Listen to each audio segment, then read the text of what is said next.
esainya, aku generasi unggul kebanggaan bangsa Indonesia. Aku itu generasi unggul kebanggaan bangsa Indonesia. Aku tuh unggul, aku itu punya ini, punya itu, punya prestasi A B C D. Aku itu unggul bagi aku itu membanggakan bagi bangsa Indonesia. Nah, ini adalah tema esainya untuk yang S1. Saya fokuskan di S1 ya. Nah, ini ada beberapa tips menulis esai dengan baik yang saya kutip dari kompas.com. Yang pertama itu menentukan tema utama. Karena di sini temanya sudah ada, yakni aku generasi unggul kebanggaan bangsa Indonesia. Nah, silahkan teman-teman buat poin-poinnya yang ingin disampaikan di esai tersebut. Misalkan yang pertama profilnya teman-teman, yang kedua kegiatan teman-teman apa, harapan teman-teman itu apa, terus prestasi teman-teman itu apa. Silahkan dibuat, disusun poin-poinnya agar nantinya saat teman-teman menulis esai tinggal, oh poin ini saya belum cantumkan di esai saya, terus tinggal dicantumkan aja, tinggal dibuat kalimatnya seperti itu agar lebih memudahkan teman-teman lah tujuannya. Dan yang kedua ini membuat intro yang menarik. Intro itu awalan saat esainya itu, awalan esainya. Di sini teman-teman bisa gunakan kreativitas teman-teman dalam membuat intro. Bisa menggunakan quotes, misalkan quotes dari beberapa ilmuwan yang menjadi role model teman-teman, silahkan. Atau public figure yang lain, itu bisa menggunakan quotes dari public figure yang teman-teman gunakan sebagai role model itu. Atau gunakan intro yang lain, misalkan di sini kayak nama saya Hayati Nufus. Hayati Nufus memiliki jiwa yang hidup. Orang tua saya memberikan nama ini dengan harapan saya ini dapat memberikan kehidupan yang positif kepada orang lain. Itu salah satu contohnya.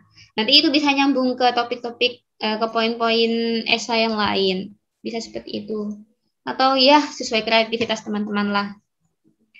Dan yang ketiga, itu detail pengalaman.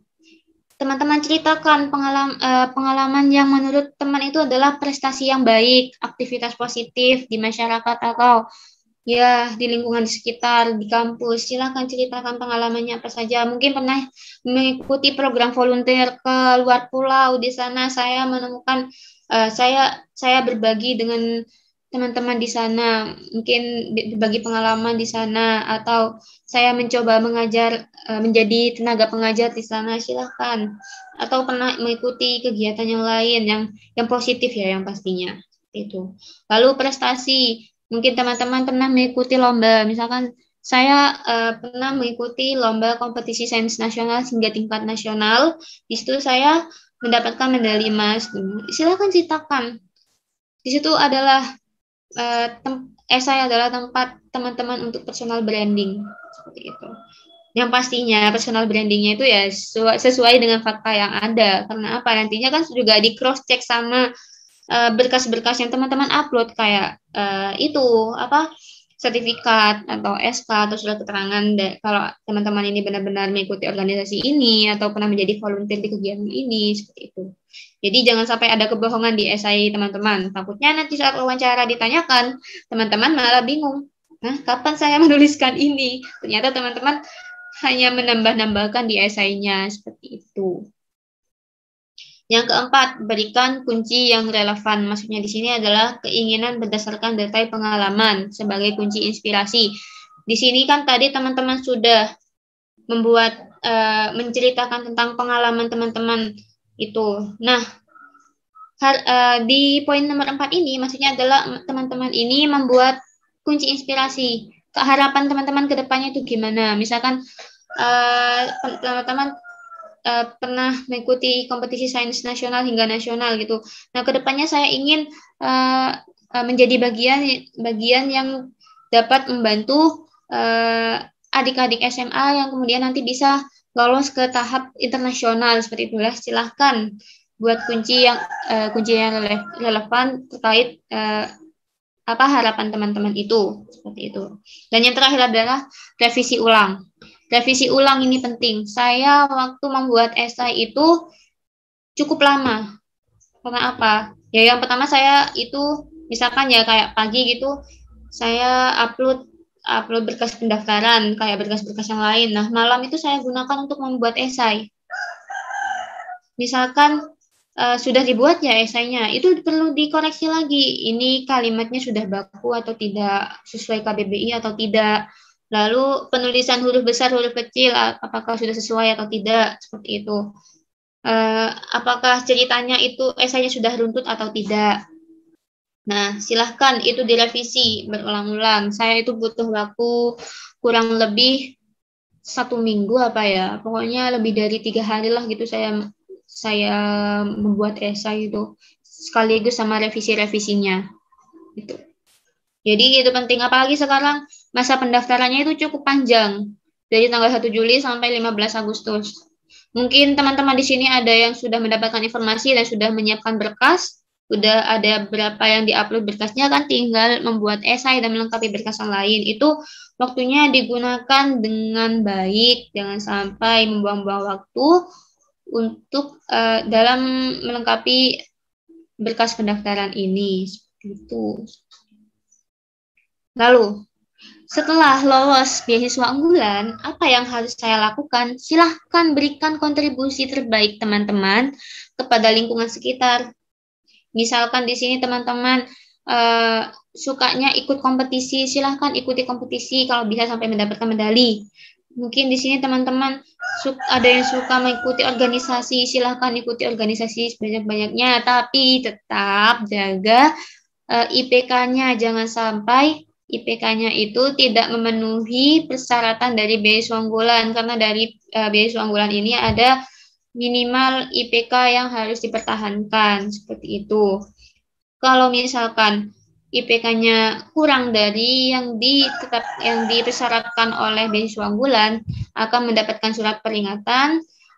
Kalau tetap itu, kalau di semester berikutnya tetap di bawah yang distandarkan oleh beasiswa unggulan, maka beasiswanya kemungkinan akan dicabut, seperti itu.